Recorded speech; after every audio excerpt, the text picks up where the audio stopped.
इससे पहले तो हम यही स्टोरीज सुनते आए हैं कि किसी हिंदू लड़की ने मुसलमान की मोहब्बत में इस्लाम कबूल करके उससे शादी कर ली।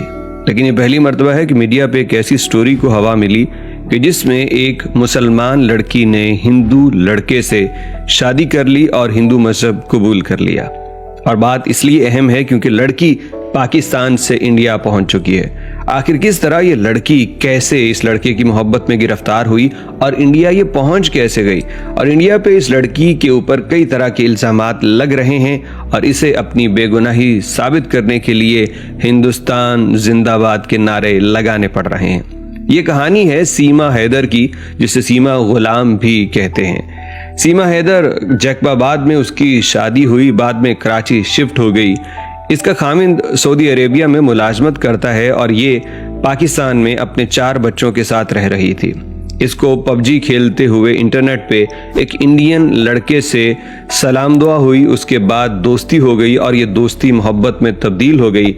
और ये मोहब्बत इतनी बढ़ गई कि इस लड़की ने सोचा कि मैं अब इसी से शादी करूंगी, क्योंकि कहीं ना कहीं इस पूरी कहानी के पीछे एक चुभन और कुढ़न थी दिल की कि लड़की की शादी जो पाकिस्तान में हुई इसकी मर्जी से नहीं हुई थी, इसलिए वो कभी अपने शौहर को उस तरह अपना ही नहीं पाई।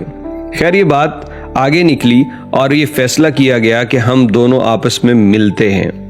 अब इसके लिए दुबई बेहतरीन जगह थी कि ये सीमा दुबई जाती और जो सचिन भारतीय लड़का है जिससे सीमा को मोहब्बत हुई वो भी आ सकता था, लेकिन सचिन के पास पासपोर्ट नहीं था। और मैं तो हैरान हूं कि वो पासपोर्ट की खबर तो बाद में पता चली। सचिन को देख के मैंने कहा इसके पास तो शक्ल सूरत भी नहीं है, तो इस लड़की ने आखिर देखा क्या। खैर, इसने फैसला ये किया कि मैं पाकिस्तान से नेपाल जाती हूँ काठमांडू, और वहां पे सचिन भी आ जाएगा क्योंकि उसके पास पासपोर्ट नहीं है, लेकिन वो उसके बगैर भी नेपाल सफर कर सकता है, इंडिया के लिए ये अलाउ है। तो इन दोनों की मुलाकात वहां नेपाल में हुई, काठमांडू में। वहां कुछ अरसा किराए के एक होटल पे ये दोनों इकट्ठे एक ही कमरे में रहते रहे और इस खातून ने हिंदू मजहब कबूल करके उससे शादी कर ली। लड़का वापस इंडिया चला गया और ये पाकिस्तान आ गई क्योंकि इसके 4 बच्चे इसके इंतजार में थे। पाकिस्तान आके इसका दिल ना लगा और इसने सोच लिया कि मैंने हमेशा हमेशा के लिए सचिन के पास जाना है। उधर सचिन भी इसको बच्चों समेत वेलकम करने के लिए बिल्कुल तैयार था। इस खातून ने वो घर जो इसके खामद ने लेके दिया था उसको बेचा, 12-13 लाख रुपए इकट्ठा किए और अपने बच्चों की टिकट्स, वीज़ाज वगैरह सब कुछ बनवा के ये नेपाल पहुंच गई। और फिर वहां से एक बस जाती है दिल्ली की तरफ, नेपाल से दिल्ली की तरफ, तो उसके अंदर बैठ के इन्होंने आगे सफ़र किया। इस पूरे सफ़र में सचिन भी इनके साथ कनेक्ट रहा फ़ोन कॉल के ज़रिए, और रास्ते में हालांकि चेकिंग सरहदों पे बहुत ज़्यादा थी, लेकिन ये किसी तरीके से बच निकलने में कामयाब हो गए। न सिर्फ सीमा हैदर बल्कि उसके 4 पाकिस्तानी बच्चे भी इंडिया दाखिल हो रहे हैं और बगैर किसी वीज़ा के। इंडिया पहुंच के ये अपने शौहर यानी सचिन, जो बताती है कि मैंने उससे शादी कर ली है, ये उसके घर चली जाती है। फिर उसके बाद पुलिस को पता चलता है, पुलिस इन दोनों को गिरफ्तार करके कुछ दिन जेल में रख के दोबारा रिहा कर देते हैं और अब मीडिया इनके घर पे सुबह शाम आ रहा है।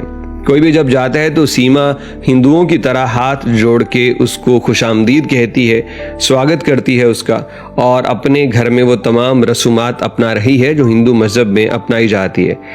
इसके साथ इसके 4 बच्चे भी हैं जो यकीनी तौर पे ये अपने ही मजहब पे उनको लगाएगी, लेकिन फिर भी इसके बावजूद इंडियन मीडिया में इस बात को उछाला जा रहा है कि ये पाकिस्तान की कोई जासूस हो सकती है जो जासूसी करने के लिए यहाँ आई। अब इसके बच्चों को मीडिया जब इनके घर जाता है तो इसको बच्चों को कहा जाता है कि ऊंची सारी कहो जय श्री राम, ऊंची से आवाज में कहो हिंदुस्तान जिंदाबाद। अब ये बात समझ नहीं आती कि खातून ने जो किया, जाहिर बात है उसने अपने अजीज़ो अकारब, अपने खामिद सबको धोखा दिया, बहुत गलत काम किया कि बच्चों के होते हुए उसने ये सारी हदें क्रॉस की। लेकिन उसके बाद भी उसे इंडिया में जाके अपनी बेगुनाही, अपना इखलास और सब कुछ साबित करना पड़ रहा है। खैर, मैं इस मामले में कोई राय नहीं देता। जिस तरह एक हिंदू लड़की अपनी मर्जी से किसी मुसलमान लड़के से शादी कर लेती है, तो फिर ऐसे ही एक मुसलमान लड़की को भी इख्तियार होना चाहिए कि वो अपनी मर्जी से किसी हिंदू लड़के से शादी कर ले, क्योंकि ये भाई 2023 का दौर है। इसमें अगर आप आज़ादी एक्सपेक्ट करते हो तो फिर आपको सबके लिए ही करनी पड़ेगी। और अगर आप कहते हैं कि मुसलमान लड़की का हिंदू लड़के के साथ शादी करना गलत है, तो फिर मेरा ख्याल है कि एक हिंदू लड़की का मुसलमान लड़के से शादी करना भी गलत है। बहस लंबी है, लेकिन आप लोग अपनी राय ज़रूर दीजिएगा, कमेंट बॉक्स आपके लिए खुला है।